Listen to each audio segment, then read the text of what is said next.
dirección de todos. Ahora mira, antes de que Jesús naciera, su madre, María, ya tenía conciencia de la misericordia divina para con los pobres. Y cuando digo la misericordia divina, estoy hablando de la misericordia de Dios, pero él sabía que tenía a Jesucristo en su vientre, entonces tenía conciencia de la misericordia de su hijo, del hijo que nacería, la misericordia de ese niño para con los pobres, con los carentes, con los necesitados. Leamos el canto de María que ella entonó. En Lucas 1, 50 al 53, ella dijo: y su misericordia es de generación en generación a los que le temen. Hizo proezas con su brazo, esparció a los soberbios en el pensamiento de sus corazones, quitó de los tronos a los poderosos y exaltó a los humildes.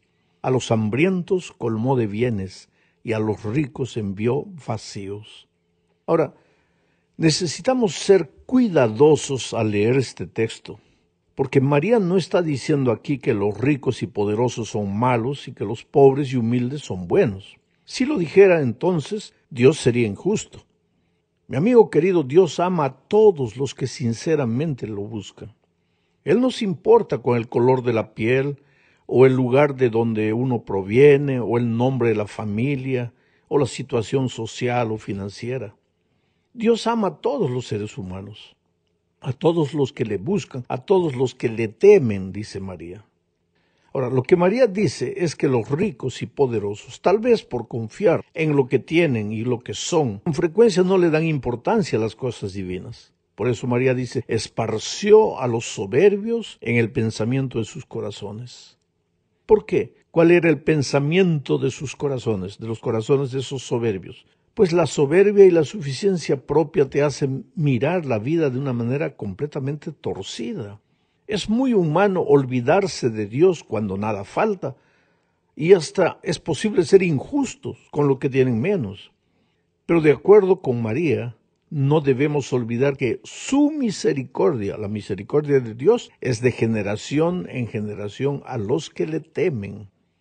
Me impresiona la expresión a los que le temen. Sean ricos o pobres, sean poderosos o humildes. La misericordia es para todos los que le temen. Y tú sabes que este temor de Dios no es miedo. Es sumisión al Todopoderoso, dependencia de Él, respeto y amor, porque su brazo es fuerte, dice María. A lo largo de mi vida he conocido gente poderosa, rica, pero que teme a Dios, que sirve a Dios. Por otro lado, he conocido gente pobre, pero que se rebela contra Dios, que anda lejos de los caminos de Dios. Bueno, Dios ama a todos los seres humanos, pero tiene un favor especial hacia aquellos que lo temen, que andan en sus caminos. En la segunda parte de este estudio veremos la declaración de misión de Jesucristo. Leamos uno de los primeros incidentes de su ministerio. Sucedió un sábado. Lucas 4, 16 al 21 dice: vino a Nazaret, donde se había criado, y en el día del reposo entró en la sinagoga conforme a su costumbre. Esta expresión es interesante. Entró en la sinagoga conforme a su costumbre. Jesús no iba esporádicamente a la casa de Dios, a la sinagoga, a estudiar la palabra de Dios. Esa era costumbre de él, y costumbre en el sábado. Y se levantó a leer, y se le dio el libro del profeta Isaías, y habiendo abierto el libro, halló el lugar donde estaba escrito: el Espíritu del Señor está sobre mí, por cuanto me ha ungido para dar buenas nuevas a los pobres. Voy a empezar por aquí. El Señor Jesucristo se levantó y abrió la palabra de Dios. Él es un maestro en predicación. Lo primero que hacía cuando se levantaba era abrir la palabra de Dios. Pero después de leer, Él explicaba la palabra de Dios. Ahora, en la lectura del texto de Isaías, Jesús dice: el Espíritu del Señor está sobre mí, por cuanto me ha ungido para dar buenas nuevas a los pobres. Y estas buenas nuevas a los pobres no es apenas a los pobres de dinero, a los pobres de espíritu, a los que se arrastran en la vida espiritualmente, a los que han perdido la esperanza. Sean pobres o sean ricos, vuelvo a repetir. El Señor Jesús sigue diciendo: me ha enviado a sanar a los quebrantados de corazón. ¿Quiénes son los quebrantados de corazón? ¿Solamente los pobres? No, también los ricos. Quiere decir, Jesús extiende la mano a los sufridores, gente destruida, gente que... Yo no sé si en este momento tú te sientes así, el hogar destruido, el desprecio del esposo, de la esposa, el desprecio del jefe, te hacen sentir mal, te sientes con el corazón quebrantado. Pues Jesús vino por ti. Dice, Él me ha enviado a pregonar libertad a los cautivos. Cautivos de la opresión social, pero también cautivos de la opresión espiritual, a los que están prisioneros de vicios, de hábitos que no pueden romper las cadenas, están aprisionados. A pregonar libertad a los cautivos, libertad. El Evangelio es libertad. Por favor, no me digas que has recibido a Cristo, que has conocido el Evangelio, si estás esclavizado por algún vicio, algún hábito, porque el Evangelio es libertad. Jesús llega a tu vida para libertarte. Y si Jesús todavía no ha obrado las maravillosas obras de libertad en tu vida, es porque tú no le das la oportunidad. Pero Jesús sigue desarrollando su ministerio y dice, y vista a los ciegos. Un ciego espiritual es aquel que no se da cuenta de lo que está haciendo, no se da cuenta del camino peligroso que está transitando. A veces tú piensas que estás haciendo las cosas bien, pero estás encaminándote derechito a la muerte, pero Jesús está dispuesto a extender la mano y curar, devolver la vista a los ciegos espirituales, a poner en libertad a los oprimidos, dice, a predicar el año agradable del Señor. Y después, enrollando el libro, lo dio al ministro y se sentó. Y los ojos de todos en la sinagoga estaban fijos en él. Y comenzó a decirles, hoy se ha cumplido esta escritura delante de vosotros. Voy a comentar un poco esta última parte. El Señor me ha enviado a predicar el año agradable del Señor. Predicar el año agradable del Señor describe el concepto del Antiguo Testamento del año del jubileo. Cada 50 años se realizaba el jubileo. En el año del jubileo los esclavos eran liberados, las deudas eran canceladas, las cosas tenían un nuevo comienzo. Pues Jesús vino a este mundo a predicar el año agradable del Señor, el año del jubileo espiritual. Es posible incluso que Jesús regresara a su ciudad natal, porque todo esto sucedió en Nazaret. Es posible que Jesús haya regresado ahí porque era el año del jubileo. Pero además de la libertad, del nuevo comienzo, del cancelamiento de las deudas, aquí podemos ver lo que Jesús hará por ocasión de su segunda venida, cuando el poder del enemigo termine para siempre. Porque en el texto original que Jesús leyó, Isaías 61, dice, Él me ha enviado a proclamar el año de la buena voluntad de Jehová y el día de venganza del Dios nuestro. Ese día de venganza en el Antiguo Testamento se refería al día de la venida de Cristo. Quiere decir que cuando Cristo venga, pues aquí acaba el poder del enemigo. El diablo no tiene más que hacer para perturbar a los hijos de Dios. Por eso en el Salmo 23 dice, David, aderezarás mesa delante de mí en presencia de mis angustiadores. Una mesa blanca donde estás sentado y tus angustiadores ya no tienen fuerza para tocar tu vida. Por eso, querido, si estás pasando por un momento difícil, no desanimes, no bajes la cabeza, no eches la toalla al suelo. Jesús vendrá. En esta vida vendrá, aparecerá en tu vida para libertarte, pero finalmente vendrá por segunda vez para curar, para sanarte definitivamente, para darle un punto final a la historia del pecado. Sucede algo más. Mientras Jesús realizaba milagros, llevando alivio a los enfermos, Juan mandó emisarios a preguntarle si él era el Mesías, a lo que Jesús respondió lo que encontramos en Lucas 7:22. Id, haced saber a Juan lo que habéis visto y oído. Los ciegos ven, los cojos andan, los leprosos son limpiados, los sordos oyen, los muertos son resucitados, y a los pobres es anunciado el Evangelio. Después de esto, cuando los emisarios volvieron y le dijeron a Juan, hemos visto esto y esto, a Juan ya no le quedó más duda, porque él conocía la profecía de Isaías. Esa profecía de Isaías se refería al Mesías que vendría. Y si Jesús estaba haciendo todo eso, entonces era el Mesías que había venido. ¿Sabes? Esto nos prueba que conocer la profecía nos ayuda a desarrollar la confianza en las promesas de Dios. Si la profecía te asusta, te provoca miedo, algo está malo, porque el propósito de la profecía es ayudar a crecer, a confiar en Dios. Y por otro lado, querido, cuando Jesús envió a los discípulos, la comisión que les dio estaba de acuerdo a la declaración de misión de Él mismo. Ellos debían anunciar que el reino de los cielos se había acercado. Pero después les dijo lo que está en Mateo 10, versículo 8. Sanad a los enfermos, limpiad leprosos, resucitad muertos, echad fuera demonios, de gracia recibisteis, dad de gracia. O sea, la misión de los discípulos era reflejar y promulgar los valores y los principios del ministerio de Jesús y de su reino. Los discípulos también se unieron a Jesús en su misión de ayudar a los más humildes, a los que sufren, a los más pequeños, a los perdidos. Este es nuestro trabajo como iglesia. Vamos ahora a la tercera parte de este estudio. En la tercera parte estudiaremos el subtítulo Jesús sana. Sabes, el Señor Jesús realizó muchos milagros. Curó, sanó, abrió los ojos de los ciegos, restauró a los leprosos. Lo interesante es que Él muchas veces pidió a los restaurados que no contasen el milagro a nadie. ¿Por qué? Leamos Mateo 7, 16 al 21. Dice, y les encargaba rigurosamente que no le descubriesen, para que se cumpliese lo dicho por el profeta Isaías cuando dijo, he aquí mi siervo a quien he escogido, mi amado en quien se agrada mi alma. Pondré mi espíritu sobre él y a los gentiles anunciará juicio. No contenderá, ni voceará, ni nadie oirá en las calles su voz.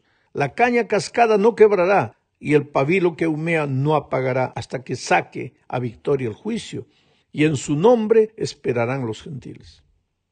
Ahora, mi amigo, observa cómo llama Isaías al Mesías, mi siervo. Es que Jesús vino para servir, no vino para ser servido. Él consumió su vida sirviendo, vivió sirviendo, y sirviendo de una manera amorosa y cuidadosa. Isaías, por eso dice de él, no contenderá, ni voceará, ni nadie oirá en las calles su voz. Quiere decir, Jesús no vino a discutir, a pelear como un bravucón en la calle. Por eso, aunque su presencia en esta vida fue una revolución social, Él no era un revolucionario que iba en la calle a agredir a las autoridades, no. Él era manso y humilde. Por eso Isaías dice, no contenderá, ni voceará, ni nadie oirá en las calles su voz.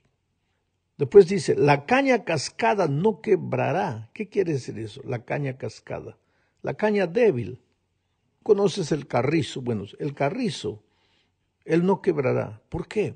Porque Jesús vino no a destruir, vino a curar, vino a restaurar. A veces habló en voz alta, pero no para destruir, sino para sanar. Y dice Jesús también, el pabilo que humea no apagará hasta que saque a victoria el juicio.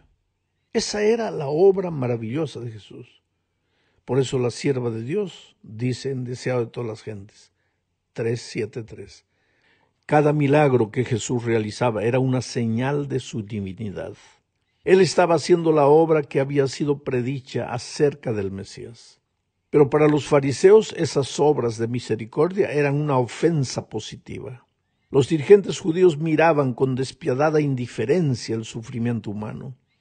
En muchos casos, su egoísmo y opresión habían causado la aflicción que Cristo aliviaba. Así que sus milagros les eran un reproche. Quiere decir, los fariseos se sentían agredidos por los milagros de Jesús. Porque dice la sierva del Señor, ellos muchas veces habían provocado esas situaciones de enfermedad, de sufrimiento, de dolor, que ahora Jesús venía y resolvía. A mí me impresiona cuando dice, el pabilo que está humeando, él no apagará. El pabilo que está humeando.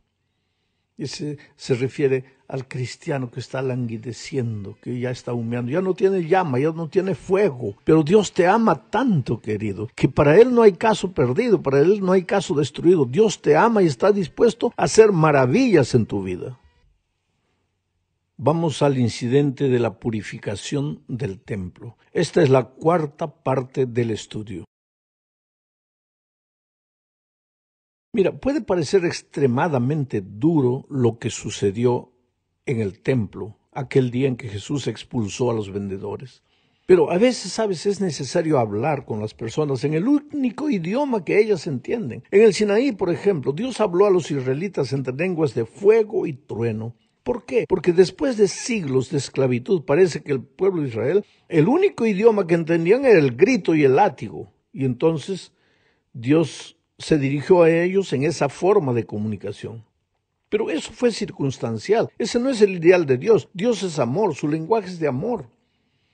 Es un lenguaje manso, suave, pero en ocasiones pues es necesario el lenguaje del Sinaí. Algo parecido sucedió en ocasión de la limpieza del templo. Si hay algo que desagrada a Dios es la preocupación por los detalles exteriores de la religión en detrimento de las cosas que van por dentro. Escucha bien, no es que las cosas exteriores no le importen a Dios, le importan sí. Pero cuando estás preocupado solo en las cosas exteriores y te olvidas de vivir el evangelio de verdad, eso le desagrada a Dios. A los fariseos, por eso, Jesús les llamó de sepulcros blanqueados. Extrema preocupación por lo que se ve, cuando por dentro solo existe carne descompuesta y huesos. No hay peor cosa para Jesús que la hipocresía. Parece parecer una cosa y ser otra. Jesús maldijo a la higuera porque de lejos parecía que tenía fruto y cuando en realidad se llegó cerca no tenía nada.